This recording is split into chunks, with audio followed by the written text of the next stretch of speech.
बीच में हम इस बात को देखते हैं।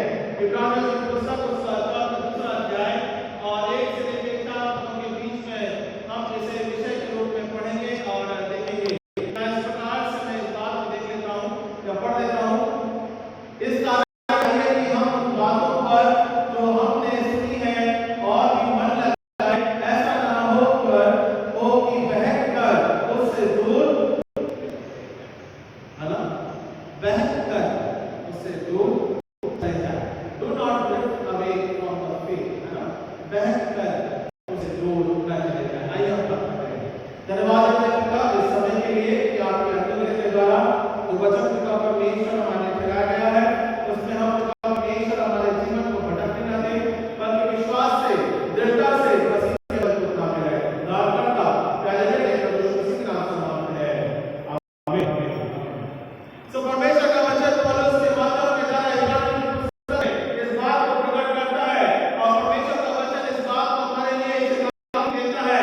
इस कारण चाहिए कि हम उन बातों पर जो हमने सुनी है और भी मन लगाए, ऐसा ना हो कि हम बैठकर उससे दूर चले जाएं, क्योंकि जो वचन स्वर्गदूतों के द्वारा कहा गया था, है ना, जो वचन स्वर्गदूतों के माध्यम के द्वारा कहा गया था, जिस प्रकार से हम मत्ती उसके पहले अध्याय और उस पद में इन बातों को देखते हैं कि परमेश्वर का वचन हमारे मध्य में आया और हमारे के मध्य में आया, जो एक देने की उसका नाम यीशु रखना और वो अपने लोगों का पापों से उद्धार करेगा, है ना। यही वचन हमारे लिए चलाया गया है, यही नियम का वचन हमारे लिए बनाया गया है ना। और इस बात के लिए प्रकट करता है, दशा ज्ञान तो है ही है, पर साथ ही साथ में प्रभु यीशु मसीह का जीवन और व्यक्तित्व ये वो सुसमाचार है जिसके माध्यम के द्वारा हमारा पाप का जीवन उद्धार पाता है और हमें इस सुसमाचार से भटकना,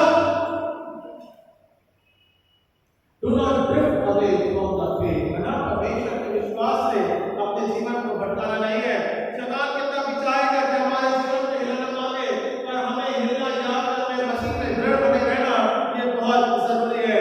यहाँ पर परमेश्वर का वचन दूसरा कुरिन्थियों से 13वें अध्याय और 5वें पद में इस बात को देखते हैं। 2 Corinthians chapter 13 verse 5 पे पढ़ दीजिएगा, चलेगा।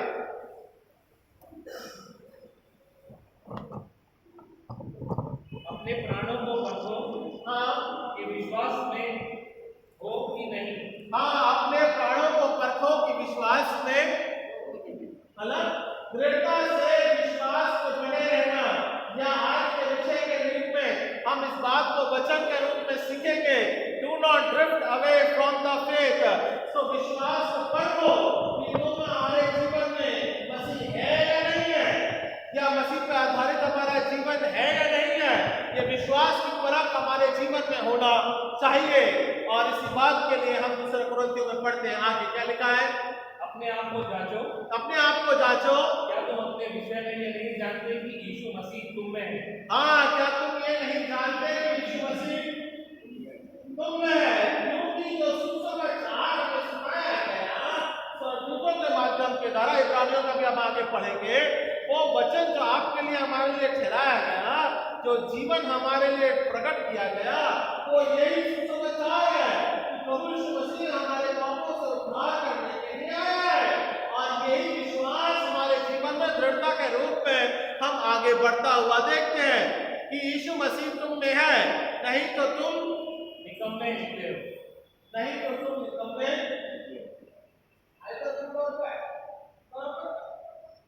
या तो अच्छा निकलता है या तो बुरा ना, या तो अच्छा निकलेगा या तो बुरा निकलेगा, है ना। दूध को फाड़ा है कभी, है ना, फाड़ा है। हाँ, ज्यादा गर्मी होगी तो अपने आप फट जाएगा, और उसको और अच्छे से फाड़ने के लिए नींबू डालो, सिरका डालो, कुछ भी करो, व्हाटएवर इट इज, है ना, तो which is coming from good, है ना। तो हमको हमारे जीवन में जो भी है, but it should be come out from something good, है ना।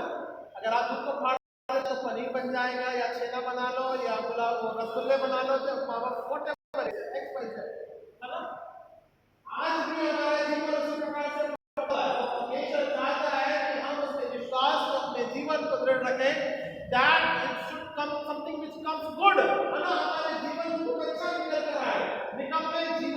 में बने नहीं। मेरी बात समझ में आ गई है ना? दूध फट गया तो फेंक भी देते हैं, बहुत से लोग फेंक देते हैं, तो मालूम नहीं क्या प्रकार से इस्तेमाल करना है। तो व्यर्थ में हमारे जीवन को फेंकना। मेरी बात समझ में आ रही है? किस विषय के ऊपर मैं बात करना चाह रहा हूं? अगर हमारा जीवन फटा हुआ है, कोई बात नहीं, परमेश्वर के पास आओ, परमेश्वर उसको भी बदल करके उत्तमता के रूप में और अनुग्रह के द्वारा बढ़ाने के रूप में वो हमारे मध्य में अगुवाई करता है। और पनीर का भाव दूध फटने के बाद में बहुत वैल्यू बढ़ जाती है। मेरी बात समझ में आ रही है? मैं किस विषय में बात करना चाह रहा हूं? परमेश्वर आपके विश्वास में उत्तमता के मूल्य में बढ़ाना मांग रहा है। आपकी वैल्यू को भले ना फटे हो, कोई बात नहीं है, उसको बढ़ा करके दुगना करना मांग रहा है ना? 50 ग्राम पनीर आप ले लो, उससे तो होगा नहीं कुछ, क्योंकि एक ही बार में जाएगा। 100 ग्राम तो कम से कम लेना ही पड़ेगा पनीर बनाने के लिए 3-4 लोगों के बीच में ना। रेनू सिस्टर बराबर बोल रहा हूँ कि नहीं? और 100 ग्राम पनीर भी 50 रुपये से कम का आता है ना? बीते सप्ताह पहले बनाया, पहले समझ में आई बात? ओके, सो हम इस बात के विषय के रूप में क्या निकल में ना निकले। आगे का लिखा हुआ है, आगे क्या लिखा है? पढ़ते बेटा, जल्दी जल्दी आगे बढ़ाओ। 6 और मेरी आशा है कि तुम जान लोगे कि हम निकम्मे नहीं। और मेरी यही आशा है कि तुम जान लो कि तुम निकम्मे नहीं हो। पौलुस इस बात को विश्वास की दृढ़ता में कहता है कि तुम चुने गए हो, मसीह का विश्वास तुम पे दृढ़ है, तुम उसमें निकम्मे नहीं हो, बल्कि मसीह तुमको अनुग्रह के द्वारा विश्वास के रूप में आगे बढ़ा के लेके चलने वाला परमेश्वर है। इससे जो हम जाति है, जो परमेश्वर में विश्वास रखते हैं, तो यीशु मसीह ने हमारा उद्धार करता है, उसके द्वारा हम निकम्मे नहीं है, बल्कि अमूल्य रूप में हमारा जीवन परिवर्तित होता है। इसलिए अपने विश्वास को मजबूती से बनाए रखो। आइए हम थोड़ी सी इसी बातों के तहत कुछ बातों के रूप में कि हम किस प्रकार से अपने विश्वास को दृढ़ता के रूप में बनाए रखें या डू नॉट फेथ, हम कुछ बातों के माध्यम के द्वारा विचार करेंगे। Continue with the word of God and prayer, परमेश्वर के साथ अपनी संगति और प्रार्थना में बनाए रखना, ये हमारे विश्वास के अमूल्य रूप में इन बातों को हम देखने पाते हैं। दूसरा पद क्या बोलता है? इब्रानियों की पुस्तक उसका 2रा अध्याय और 2रे पद में इन बात को समझने के लिए, तो क्योंकि जो वचन स्वर्गदूतों के द्वारा कहा गया था, जब वो स्थिर रहा, हर एक अपराध और आज्ञा न मानने का ठीक बदला मिला है। आपको और हमको परमेश्वर और अनुग्रह के द्वारा, जो वचन स्वर्गदूत के माध्यम के द्वारा हमारे मन में ठहराया गया, ये हमारे जीवन को परिवर्तित करता है। पाप के दशा में हमारे जीवन को क्षमा प्रदान करता है। हम जो नए जुड़े हैं, परमेश्वर के लहू के बहाने के माध्यम के द्वारा हम चंगे होते हैं, या पापों में वो हमको हीन गिनाई श्वेत करता है, या हमको और आपको हमारे आत्मिक जीवन को बढ़ाने का कार्य करता है। और यही समाचार है जो कि हमारे जीवन में फैलाया गया है, और इसके द्वारा हम सब एक साथ संगति करने पाते हैं। सब इस बात को धन्यवाद के साथ में रखते हैं कि परमेश्वर की दया हमारे बीच में बनी रहती है। इस सारे को हटा देना क्या बात है? तो परमेश्वर का वचन हमको और आपको अपराधों की क्षमा के रूप में इस बात को प्रकट करता है। इस बात को समझने के लिए हम निकालेंगे यहोशू की पुस्तक, जोशुआ यहोशू की पुस्तक उसका 1रा अध्याय 7 से 8 पदों के बीच हम देखेंगे कि अपने परमेश्वर में प्रार्थना की सहभागिता या उससे अपने जीवन को दृढ़ करना, बनाए रखना हमारे लिए बहुत जरूरी है। यहोशू की पुस्तक उसका 1रा अध्याय 7 और 8 पदों के बीच में हम देखेंगे क्या लिखा है।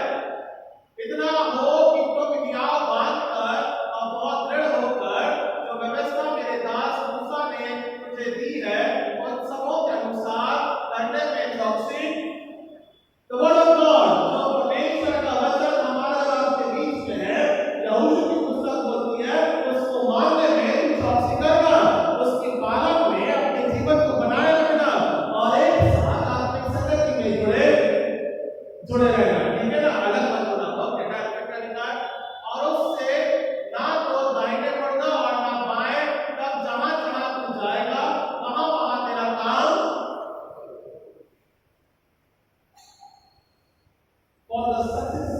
Christian life.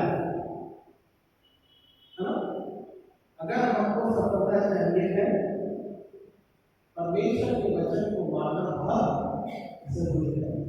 ना दाएं हो ना बाएं हो, परमेश्वर ने अपने वचन को, अपने जीवन को बनाया है। यही तरक्की का कारण, और दूसरी सफलता हमको कहीं और से नहीं मिल सकती। हाँ, तो परमेश्वर बोलता अगर सफल रहना है तो हमें कुछ नहीं करना है, परमेश्वर के वचन को मानना बहुत जरूरी है। और परमेश्वर इस बात को सफलता को देखता है। ओके, यहोशू की पुस्तक उसका 8वां पद पढ़ेंगे, 8 वर्ष क्या लिखा है? व्यवस्था की यह पुस्तक तेरे चित्त से कभी कभी उतरने न पाए, है ना? When you pray to the Lord, when you come to the Lord, when you read to the Lord, परमेश्वर की यह पुस्तक, उसका वचन तेरे चित्त से कभी उतरने न पाए। यहोशू की पुस्तक इस बात को बोलती है। आगे क्या लिखा है?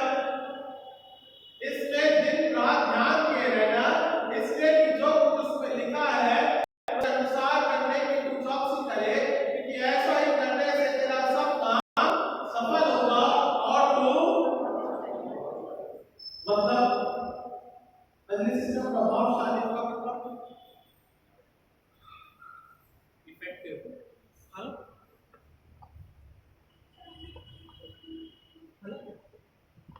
क्या लिखा है? क्या होगा तुम? केमिकल कंपाउंड से तो आप सबने पढ़ा होगा, है ना? ग्लास का इंसान बराबर है, चाय को दूध में मिला दो, ये बना दो, तो वो सब केमिकल रिएक्शन बन के सब आपकी चाय तैयार हो जाती है ना? आपका हमारा आत्मिक जीवन भी इस वाला केमिकल रिएक्शन, है ना? जब तक हम वचन के साथ मिले जुले रहेंगे तब तक हम सफल बनेंगे। ना केवल सफल बनेंगे, मतलब उसका प्रभाव भी। हालांकि हम और रॉबर्ट साहब कभी कभार चाय पीने जाते हैं, क्यों? क्योंकि वो बहुत प्रभावशाली है, चाय है ना? बड़ी प्रभावशाली है, कहीं टेस्ट नहीं मिलता, चल के ज्यादा अच्छा टेस्ट मिलता है, नहीं ना रॉबर्ट साहब? जब तक हमारा आत्मिक जीवन परमेश्वर के साथ में वचन की संगति में जब तक मिला नहीं रहेगा, जब तक उसके साथ आत्मा की संगति में हम नहीं बने रहेंगे, तब तक हम सफल।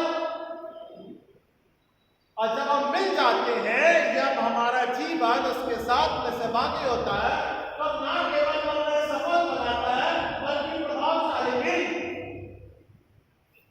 It comes with the effective of life, है ना? और हम तो प्रभावशाली बनने के लिए हम कोशिश करते हैं, हमारा आत्मिक जीवन प्रभावशाली बने इसके लिए हम प्रयास करते हैं, हमारा आत्मिक जीवन संसारिक उन्नति करे इसके लिए हम प्रयास करते हैं, प्रभावशाली बने, है ना? अगर हम एक पोस्ट लोअर टीचर है तो हम चाहते हैं आने वाले साल में हमारा प्रमोशन होना चाहिए ना रिया? ऐसे करती ना? अभी एक साल में ऐसे कैसे नीचे रहेंगे ना? We need a promotion, और प्रमोशन के साथ में सैलरी का बढ़ना बहुत जरूरी है। तो कैसे होगा? It is a chemical reaction। जब हम उसके साथ अपने कार्य को पूरा करेंगे तब हमारी उन्नति को देखने पाते हैं। ये संसारिक दृष्टिकोण है, और यही दृष्टिकोण परमेश्वर चाहता है कि जब तक हम उसके साथ देह और लहू की सहभागिता नहीं करेंगे तब तक हमारा जीवन सफल। समझ में आई बात? बात समझ में आ गई? So we need to continue pray to the Lord, है ना? हम निकम्मे, परमेश्वर ने हमको और आपको एक सफल बनाया है, अनुग्रह के द्वारा चलाया है, जो सुसमाचार उसने ठहराया एक के अनुसार, वो इस बात को प्रकटीकरण करता है कि परमेश्वर उसने हमारा उद्धार करना है। तो इस बात को यहोशू की पुस्तक बोलती है, व्यवस्था ये तेरे चित्त से कभी हटने न पाए, इसका पालन करना